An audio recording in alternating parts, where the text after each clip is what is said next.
Welcome to In Depth, your weekly podcast from Press Express about news and newsmakers from India and Bangladesh. We bring you an in depth look at the top stories that are making headlines. I'm Tulika, your host from Delhi. India just marked Independence Day this week with Prime Minister Narendra Modi giving a very decisive speech, expressing confidence that the BJP led government will continue its term by winning the next general election. Now, on the very same day, India's close neighbor Bangladesh observed the National Mourning Day, the 48th martyrdom anniversary of the father of the nation, Bangabandhu Sheikh Mujibur Rahman. Two nations very closely tied together with a shared strong past, but also rapidly moving forward on their own separate economic and development paths. So, what lies ahead as both the countries prepare for a very crucial election? To talk more about this, joining me today are two amazing experts from Delhi and Dhaka. So, in today's episode, we're asking what lies ahead in the future of the Indo Bangla ties. My first guest is Aroma Datta. She's a lawmaker of the ruling Awami League party in the Bangladesh parliament and a very well known social and human rights activist. In fact, she is the country's first woman from the civil society to ever serve in the parliament in the entire history. Welcome, Aroma. Thank you so much, Tulika. So, I'm very delighted to have this very interesting discussion for Press Great. Express. Great. In fact, you're joining us from Dhaka today, but you were recently in Delhi and you were part of the 5-member Awami League delegation meeting Indian leaders. Now, isn't this very significant given that Prime Minister Sheikh Hasina is going to be visiting India very soon? So, I wanted to ask you, what were your biggest takeaways from this trip? First issue on the region's stability. That's the crucial part. Strengthening economic and trade relationships, furthering trade in Taka and rupees, highlighting the principles of the War of the Liberation, and on the secularism, the democratic norms, which is one of our pillar of the War of Liberation and which our constitution stands upon, and connectivity with India. On the issues of also Tista, Teen Bigha corridor, water sharing, and building much deeper understanding and mutual trust between the two major political parties of India and Bangladesh. Okay, and you mentioned this water sharing issue. That is something that we will be talking about later. But on that note, I'd also like to bring in my second guest today.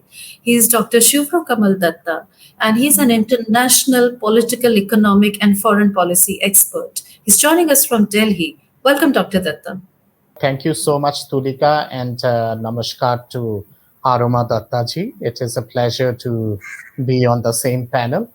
First and foremost, I express my heartfelt respect and gratitude to Bangabandhu Sheikh Mujibur Rahman. I want to start by asking you this.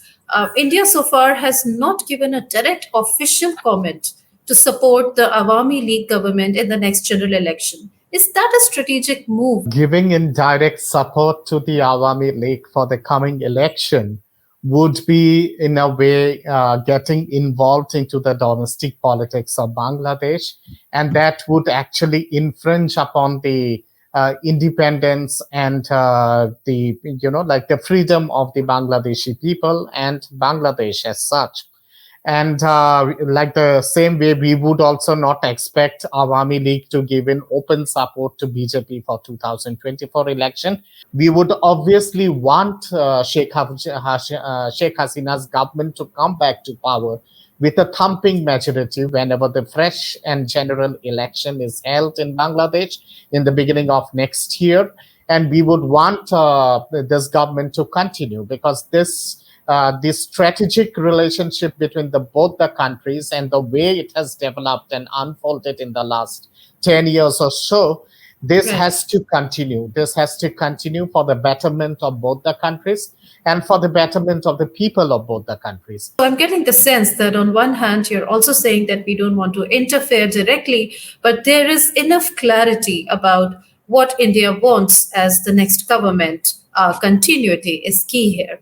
But speaking of elections, Aroma, I also want to come to you and ask you about the latest survey by US based International Republican Institute, the IRI. And it has said that 53% of Bangladeshi citizens feel that the country is headed in the wrong direction. And 69% also say that the elections should be held under a caretaker government. Aroma, what's your take on this? Should the Awami League be worried? Regarding this IRI survey, Tulika, uh, it's kind of, fuzzy. I actually went through the entire report of the IRI. This is interesting in the sense that they're saying that 53% believe the country is heading in the wrong direction. Okay. What is the wrong direction? And who are those 53%? According to that statistics, I have a big question about their whole concept of how they have defined the modality of their survey. So this is something that's a big question. You're dismissing it as I'm coming to that. Okay. Please go ahead and please elaborate. The IRI survey is very interesting. IRI also is, saying that Sheikh Hasina has more than 73% of the vote that the people want her to come back. What is Sheikh Hasina? Sheikh Hasina is the head of the political party of Awami League. So this is quite contradictory what the perception of the IRI report is.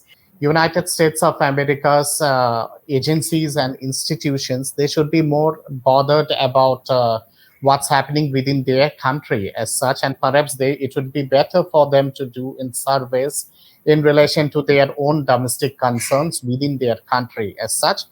This can be a shade of an opinion, but I do not buy this opinion which has been projected by the IRA survey as such, because in my understanding, situation and intricacies and like intertwining of socio-political dynamics in South Asia and especially in Bangladesh is much more complex than what it has been projected by the survey as such. Second is, like, as a neighboring country, we would not want Bangladesh to go towards a path of political instability. Neither would we want Bangladesh to face an economic situation like that of Pakistan. Pakistan as a country, economically and socially, is disintegrating. The chaos which is there in Pakistan, we would not want there. Bangladesh faces in a lot of threat from the Jamaat as well as from the Taliban elements which are within Bangladesh as such. And Khalida Zia, in a way, epitomizes that. Like whenever Khalida Zia, whenever she has come to power in Bangladesh, there has been tremendous amount of bloodbath and bloodshed within the country, and there has been complete social unrest. The minority community in Bangladesh has been extremely targeted during the regime of Khalida Zia, and the result of that has been a spillover effect towards India also as such. Right. So therefore, we as a neighbor, we would never want that kind of a scenario to happen in Bangladesh. But you were mentioning radicalization, you mentioned the minority community, and in fact, Aroma. I'd like to talk to you about the minority community whose safety and well being remains a top concern, and especially the Hindus, who are the second largest community in Bangladesh. They form nearly 8% of the total population. And last year, there were a series of attacks targeting the Hindus. Earlier this year, in July, there was an attack over a Facebook post, which shows how fragile the situation can be, irrespective of whether it's the BNP in power or the Awami League. What is your take on this? And do you think it's impacting ties with India at present? I think you have to understand that with Awami League government, the minority, particularly are on the most safe side. And you are always, there is a misconception because minorities are taken uh, as one of the target before election. This has become a regular tool to actually terrorize the minorities from voting. This has become an election voting pattern. But this has become a pattern every time, and this is taken by different, human rights institutions, that there is a violation of minority rights. So let's go back and see what BNP government had done in, remember, 2001. Still they're doing that, and that is one of their major agenda, because their coalition with the terrorists, the Jamatis, the anti-Bangladeshi liberation force. And this is something which I think we need to, address and understand very clearly, that it happens in some sporadic Yes. spots. And it is all being very clearly managed, and with, especially with what you call this uh, Facebook. This is a very interesting instrument to use Facebook and then create a chaos, then create a pandemonium, and then, Yes. make it Right. public to the world. Look here. So this is a tool, and this has become a pattern, and this is one of their agenda Yes. to destroy the image of Awami League, who are the major Yes. supporters of the Yes, minority Dr. Datta, you groups. want to come in? Yes, I think I agree with what the Honorable Member of Parliament, Arumaji, has said. But I do have a word of caution out here. The word of caution is like it is an election year in Bangladesh. The Durga Puja celebration is knocking at the door. It is going to come very soon. And therefore, as she has rightly said, I totally agree with her. This operation against the minorities, or killing of the minorities and destruction of temples and the pandals, these are allegedly done by the BNP workers and by the Jamaat as such, and this has been a trend across Bangladesh. So I would caution here the ruling party and the ruling government that they should be very, very cautious this time, and very super sensitive this time, because the Jamaat and the BNP of Khalida Zia would try to take utmost advantage of the election year and try to defame the Sheikh Hasina government by indulging in outrageous kind of attacks on minority Durga Puja pandals. There might be chances of this, or they might even indulge in hooliganism, in plundering and burning down temples and looting temples across Bangladesh. So therefore, that would have a huge kind of a ramification at the international level in an election year. So therefore, I understand that the intelligence mechanism between both the countries has to be very, very strong at the ground level. There has to be frequent exchange of intellectual inputs between the Indian security agencies and the Bangladesh security agencies.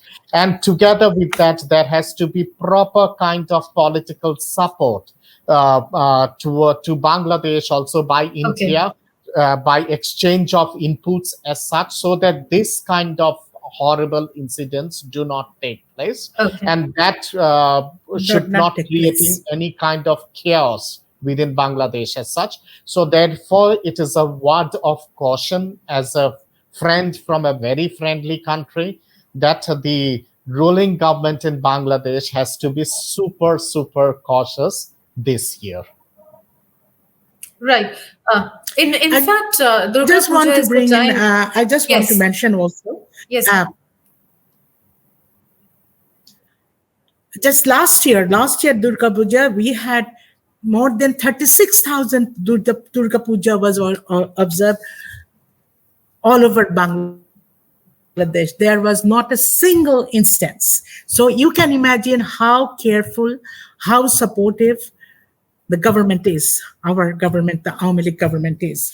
And I take your word of cautious, definitely, because this is a very sensitive year.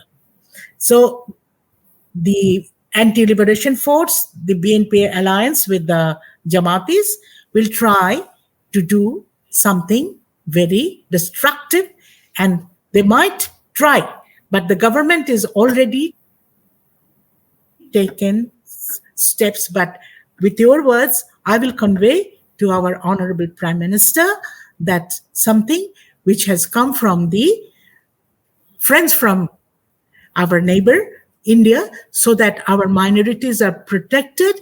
And the issue of this, on the issue of uh, minority persecution, does not come up as one of the major, instrument for destroying the image of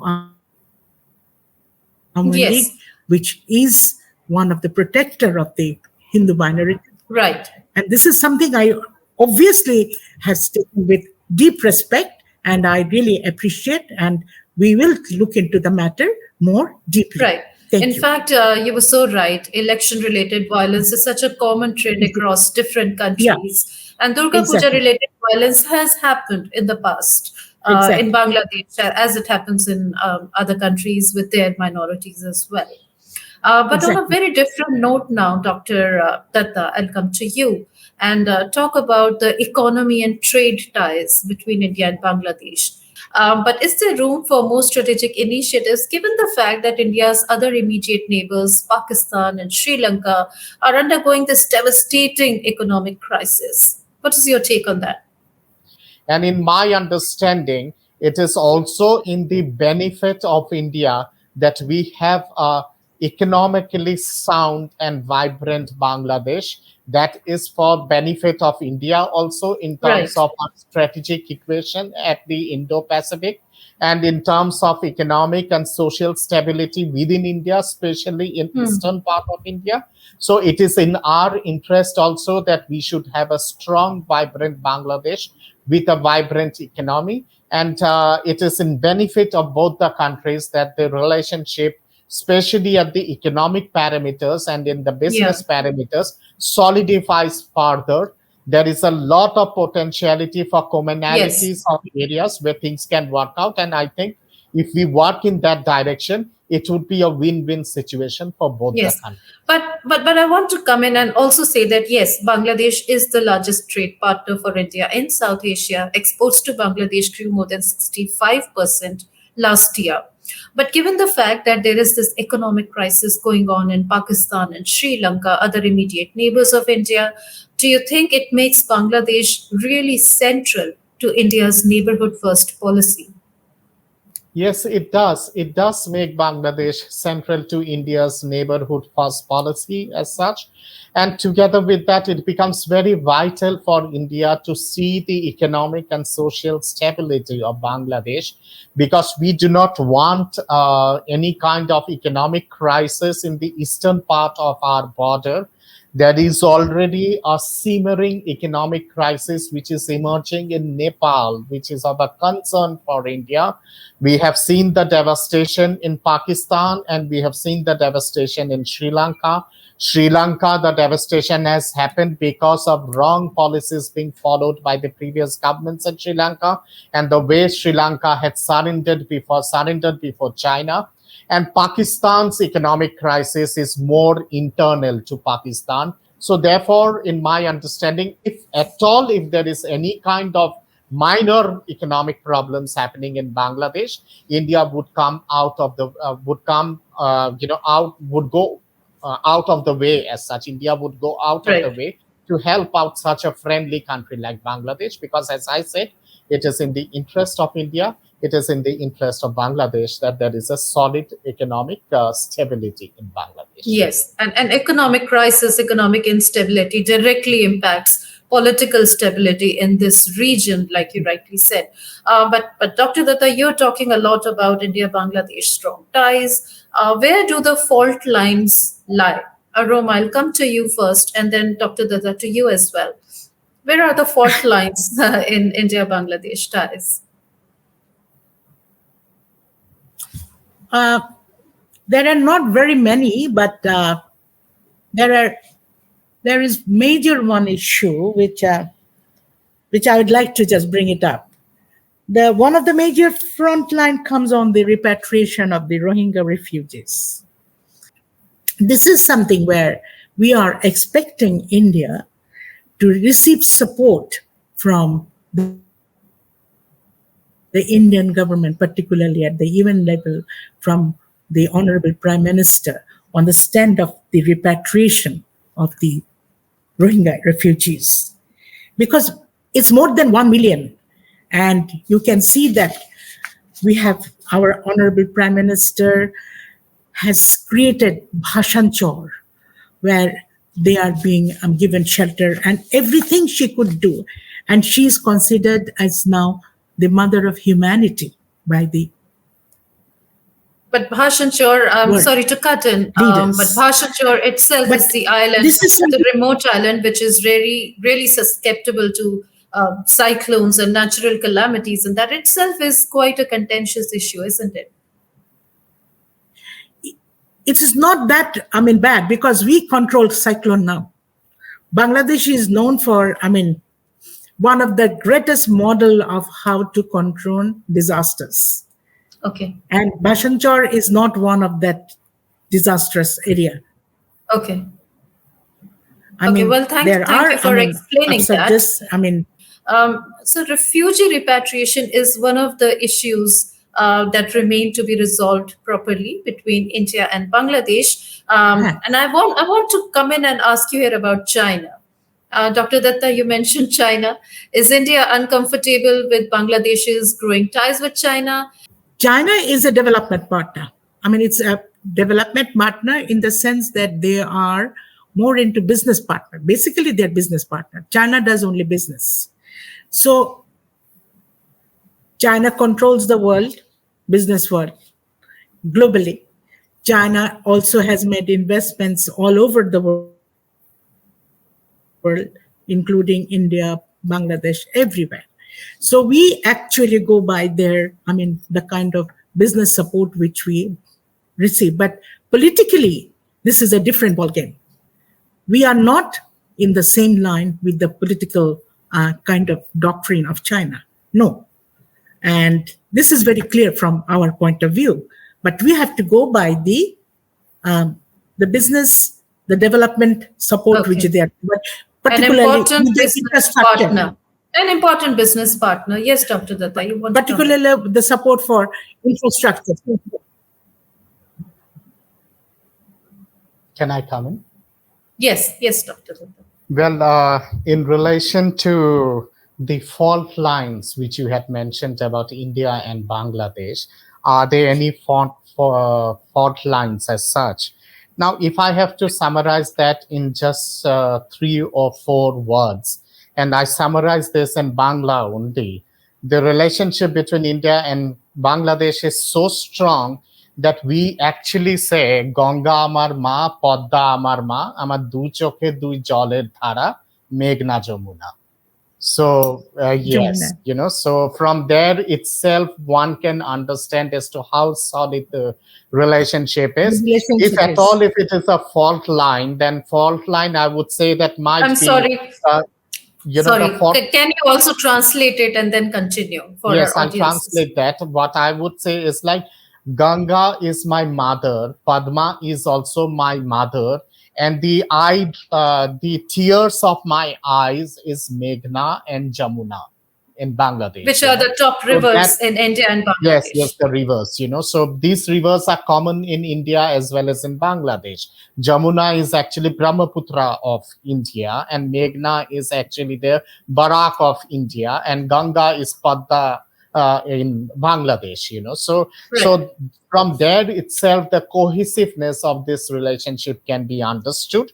If at all there are fault lines, these are not fault lines. This could be minor disagreements. Probably my Bangladesh, if I'm invited to a Bangladesh family for a dinner or for a lunch, might be my Bangladesh friend would say that I would serve you with golda, chingri, and katla, or with lobster and katla. And I would say that no. Even if it's unseasonal, I want the ilish of Podda. English. So Okay. that is the kind of minor differences of understanding as such. Right. So from there itself, I would say that the relationship between India and Bangladesh is so special that this fault But lines cannot in a way deject, or it cannot derail the relationship as such. Small fault lines are very, very minute and very, how very about minor. Tista? In relation to China, yes. Again, word of caution, definitely. We have no problems in, Bangladesh having cohesive relation with China in terms of economic investment and in terms of financial investment as such. There is no issue. But the problem with China is like they initially bombard a country with very cheap capital, with very cheap investment, and then later on they start dictating terms, and then they upsurge the political regime in those countries.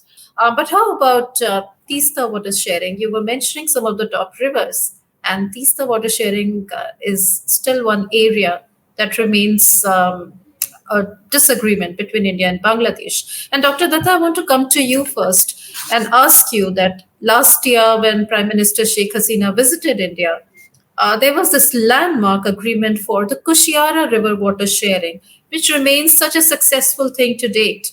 Can we expect a Tista water sharing agreement next month? What are your views? What else? How to resolve this disagreement? Well, in my understanding, I believe a lot of talks have already taken place between the Prime Minister of Bangladesh and the Prime Minister of India in relation to the Tista water sharing as such. And I think series of talks have already been held. But we do have some special requirements of the Bengal of our country, of West Bengal, some concerns of West Bengal state as such. And in that, I think there would be a kind of agreement between the state government of West Bengal, between the West Bengal government and the government of India with the due course of time. Okay, okay. That seems to be a good juncture to wrap up this discussion. I'm running slightly out of time. Sorry for that. But to close this discussion, both of you, Dr. Datta, first you, what do you think lies in the future of Indo Bangla ties? What are the next best areas of cooperation? Well, I think sky is the limit between India and Bangladesh in relation to the Indo-Bangla ties, not only at the bilateral level, but also at the multilateral level. And in my understanding, there is a lot of potentiality where things can work out for the benefit of both the countries. Bangladesh and India, in terms of strategic relationship, in terms of security relationship, in terms of controlling cross-border terrorism, in terms of controlling narco-terrorism, drug peddlers, as well as fringe elements and sectarian elements. And people, organizations which are trying to disrupt peace in Bangladesh and India. There is a Yes. lot of common approach in which things can solidify further for vibrancy and healthy democracy of Bangladesh, as well as for vibrancy and healthy democracy in India, and for proper economic development of Bangladesh. I think there is a lot of potential areas where things can work out in a very solidified way. In a nutshell, I would say that sky is the limit for both the countries. Okay. So sky is the limit, and not just economy and trade, but also militancy, cross-border terrorism are some of the key areas where you feel a cooperation between India and Bangladesh can grow even further. Aroma, what's your take on this?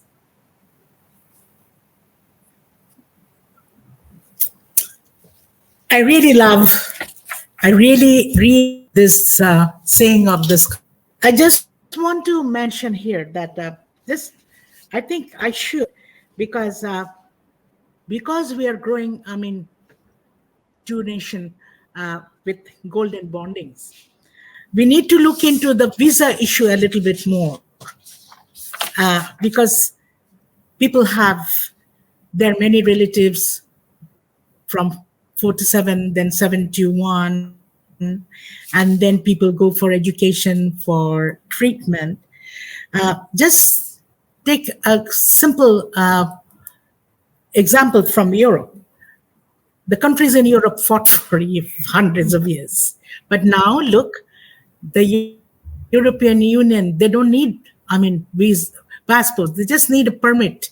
So, with our growing bonding relationship, can we not simplify this whole issue of visa? The other about the food security, this is what Dr. Datta mentioned. And I think we should look upon that there should not be any sanctions. So, because then there would be some kind of a instability which we don't expect. And it is a bond of two sibling sisters. This cannot be separated. Hilsa is liked by us also, Ilish, and Ilish is liked by Bangladesh also. So therefore, this is a strong bonding, and it cannot be separated. And I would love to come sometime in future in Dhaka to relish the image of Padma. I would like to, and cite a quote. I would like to, read a quote given by Sheikh Hasina. This is about Bangladesh prospect of a regional hub. This is what I was talking about. Regional hub. Okay. She's saying Bangladesh is strategically located as a bridge between South and Southeast Asia and beyond. Well, on that note, I'd like to wrap up this discussion.